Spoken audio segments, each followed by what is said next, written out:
Welcome back to day 4 of the 5-day Gen AI intensive course with Google and Kaggle. Today we are diving into a very exciting topic, domain-specific large language models. This is where we start to see how specialized models can be created and fine-tuned for specific industries or applications like healthcare or cybersecurity. Let's dive into today's assignments and see what we will be covering. Today's assignment focuses on Unit 4, Domain-Specific LLMs. There's an optional podcast episode that offers a high-level summary of the unit, but the main part of today's learning includes reading the white paper and working through the code labs on Kaggle.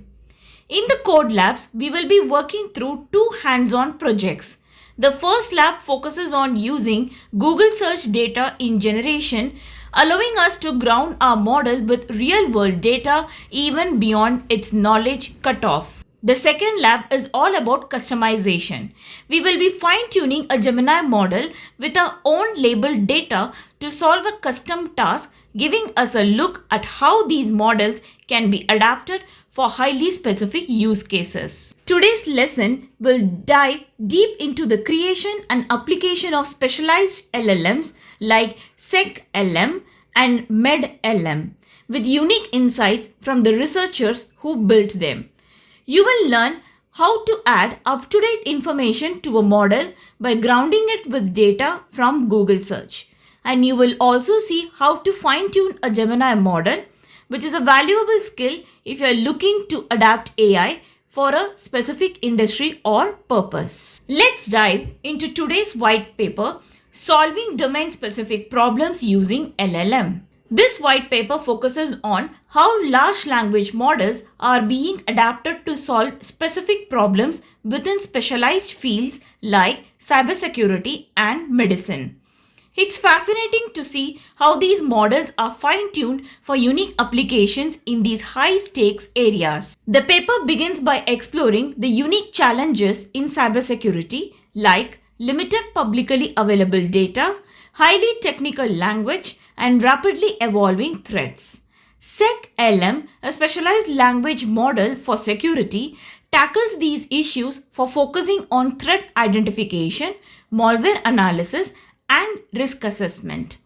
The white paper covers how security-focused LLMs are trained to handle sensitive use cases and constantly updated information, making them invaluable for cybersecurity professionals. On the other side, we have the field of medicine, where the constant growth of knowledge and need for accurate, context-dependent information are major challenges. Med-PaLM, a customized LLM for healthcare, shows how AI can support both clinicians and patients by answering complex medical questions and providing data-driven insights. The white paper provides details on how Med-PaLM is evaluated in real clinical environments with both quantitative and qualitative measures to ensure it's reliable in medical contexts. Throughout the white paper, the authors emphasize the importance of specialized data, technical language, and addressing sensitive use cases. By examining the unique paths taken by models like SecLM and Med-PaLM, the paper highlights the incredible potential of LLMs to revolutionize industry-specific workflows and unlock new possibilities in areas that rely heavily on specialized knowledge.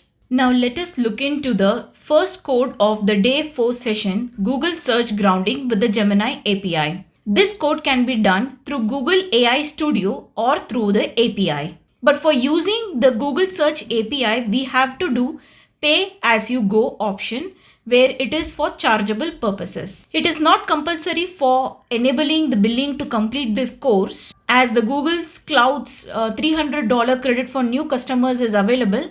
So instead of paying, I will be using the AI Studio, which is quite free and also easy to use. So start by installing and importing Gemini API Python SDK and import the necessary libraries for the generative AI. Also set up your API key, which we have already done in the earlier sessions. Since the API key option is chargeable, here we will not be using the API key option. We will be using AI Studio, which I'll be showing you further. So let us see what all the available models. So here you can see we have two models. One is Gemini 1.5 Pro and the other is Gemini 1.5 Flash. Generally, the models will not have the up-to-date details. So in case if you want to know the recent information, you have to connect your models to the recent search retrieval procedure, and we call this procedures as search grounding. So now I would like to show you over here where we are using a Gemini 1.5 Flash model and I'm searching with the prompt, when and where is Taylor Swift's next concert? Just look at the response. You can check it over here. I do not have access to the real-time information. So if you see, this model doesn't have access to the real-time information. But now if I want to know where is the current next Taylor Swift concert is held, then I have to try the grounding enabled procedures. In case if you want to search for the real-time data, you have to use the tools and you have to specify here as Google search retrieval. This will be helping you to enable the ground search process.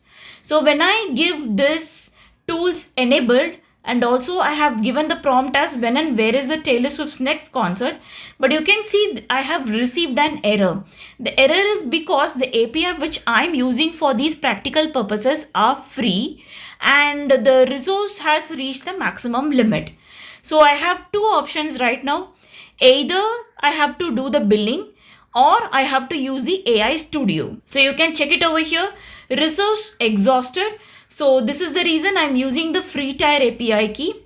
So now it's best that I'll be using the Google AI Studio. So this is the Google AI Studio's screen and you can check most of the options you must be knowing right now. Check out the model.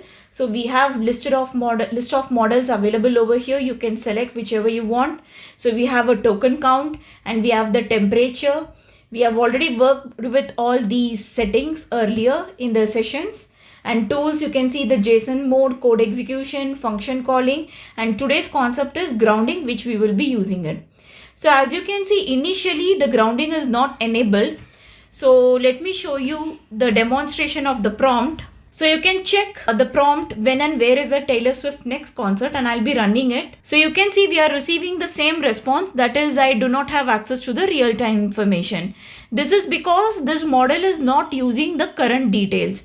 But now I want this model to use the current details and do Google search and give me the updated information.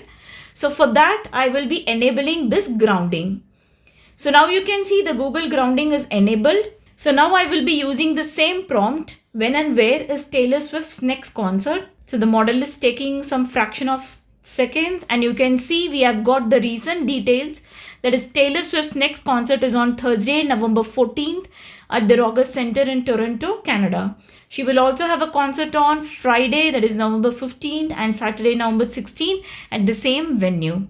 So this shows that your model is now ready to connect it to the Google search and also give you the updated information. So we will see the second code of the day, that is fine-tuning a custom model. So do the necessary loading of the SDK and also import the necessary libraries for the generative AI. Also set up your API key, which we have already done and I have already discussed about it in the previous sessions. Now let's look into the available models. So you can see I have two models available over here.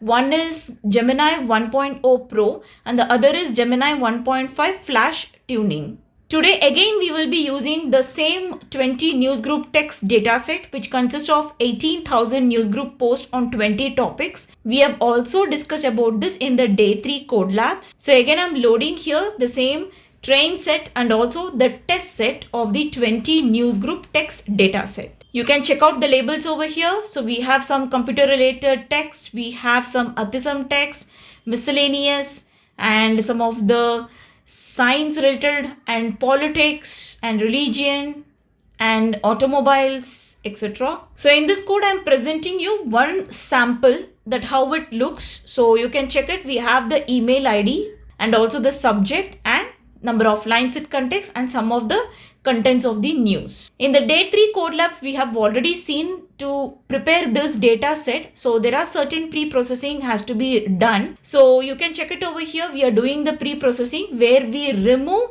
the email and also the necessary names which we don't want, and also some of the mail headers. So this is the user defined function which I am creating to remove the unnecessary details and pre-process the information.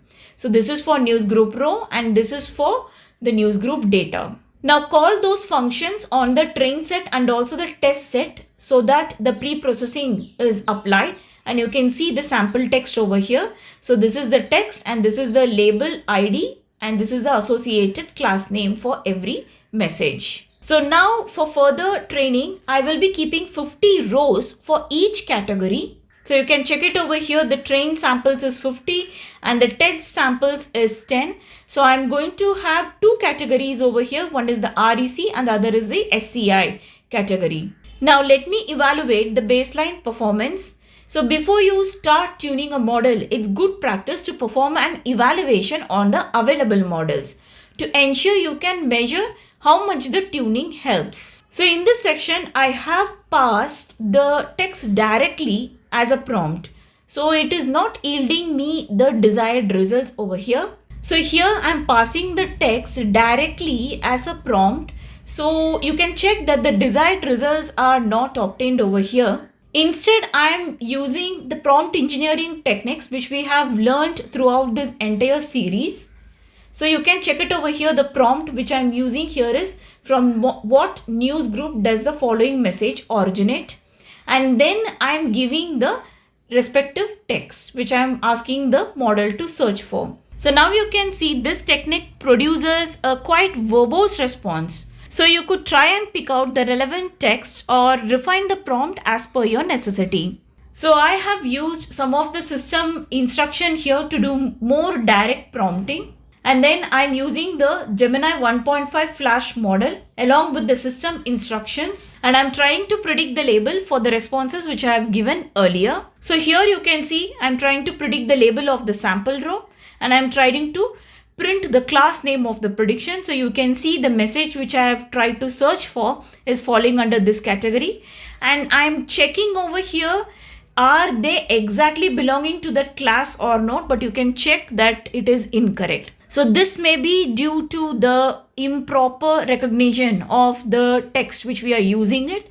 So this is the reason we have to fine tune the model to improve the accuracy of the model. So you can check the accuracy, how much percent it obtains. You can just see it just achieving 18%.